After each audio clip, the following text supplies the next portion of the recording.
नमस्कार दोस्तों, ये डिक्टेशन 100 शब्द प्रति मिनट की गति से बोली जा रही है। डिक्टेशन स्टार्ट होगी 5 सेकंड बाद। स्टार्ट।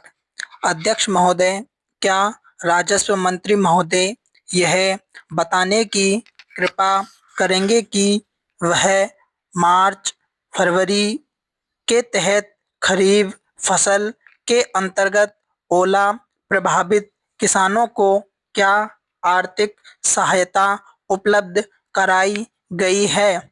किस किस पटवारी हलके के किस किस तहसील में किन किन किसानों को कितने कितने पाए किन किन दिनांक में दिए गए हैं? तहसील सहित पटवारी हलका में ओला प्रभावित क्षेत्रों में किस किस अधिकारी कर्मचारी द्वारा कब कब सर्वे किया गया था? कुल कितना नुकसान हुआ तथा कितने प्रतिशत की आर्थिक मदद दी गई? जांचकर्ता अधिकारी का नाम, जांच करने का दिनांक, पटवारी हलका का नाम तथा किसके समक्ष अंकित देय आर्थिक सहायता राशि दी गई, उसकी सूची उपलब्ध कराने का कष्ट करें। जिले में किन किन पटवारी हलकों में किन किन प्रभावित किसानों को आर्थिक मदद न पाने की शिकायत प्राप्त हुई है? क्या उन किसानों को आर्थिक उपलब्ध सहायता न कराने में कौन अधिकारी कर्मचारी दोषी है?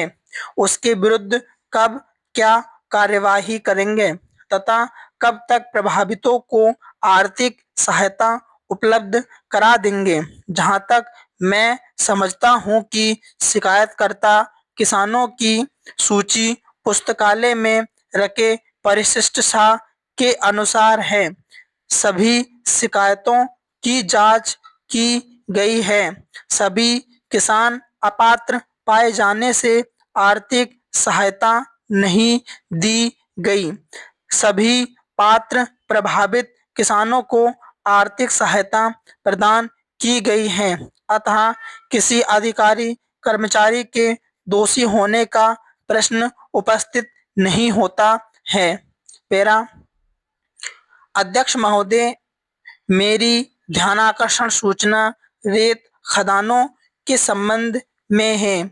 मध्य प्रदेश खनिज विकास निगम द्वारा जिला प्रभारी को सर्वे करने का कार्य दिया गया था।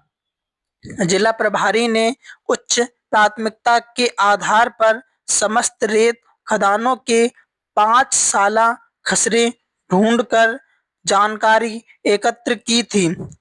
उत्खनन पट्टा आवेदन की कार्यवाही प्रारंभ की गई तो खनिज विकास निगम के माध्यम से संचालित न कराते हुए खनिज विकास द्वारा नीलामी की कार्यवाही की गई।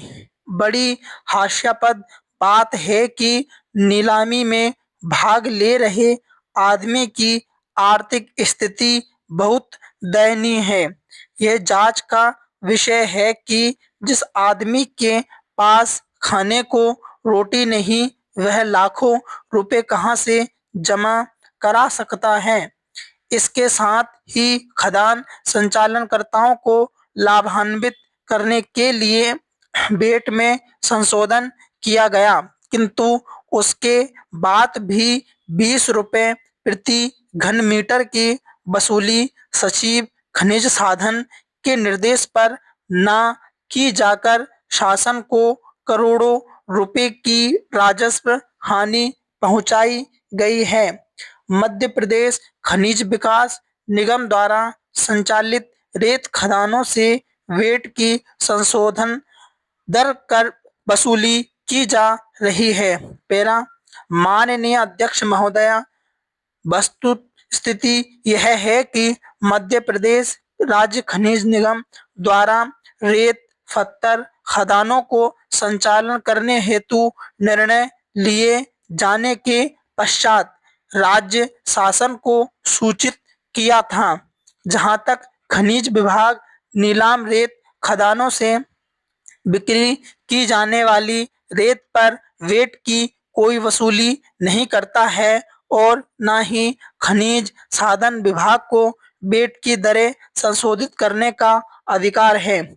इसलिए खनिज विभाग द्वारा बेट की राशि के संबंध में शासन को करोड़ों रुपए आर्थिक क्षति पहुंचाए जाने का प्रश्न ही नहीं उठता है।